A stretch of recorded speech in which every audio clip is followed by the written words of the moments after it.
Hello. Thank you for joining us on this Monday of Holy Week.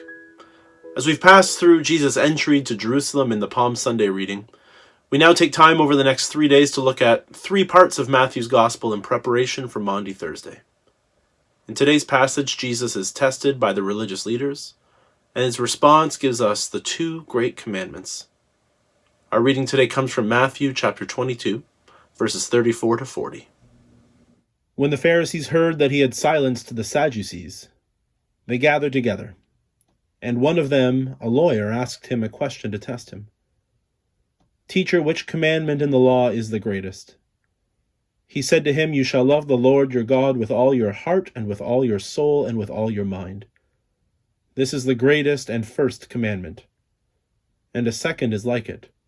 You shall love your neighbor as yourself. On these 2 commandments hang all the law and the prophets." Our goal together for this week is to spend time dwelling in the story. One way to help that happen is to make some space that you can go to with no, or at least fewer, distractions.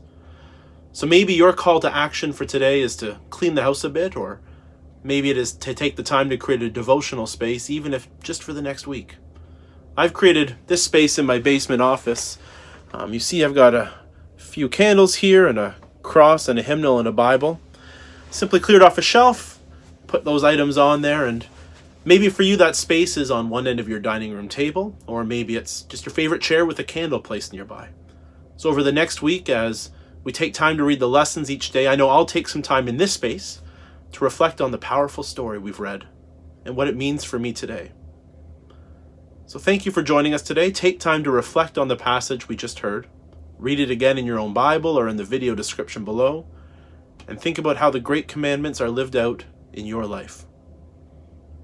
Go in peace and reflect on the Passion story. Thanks be to God.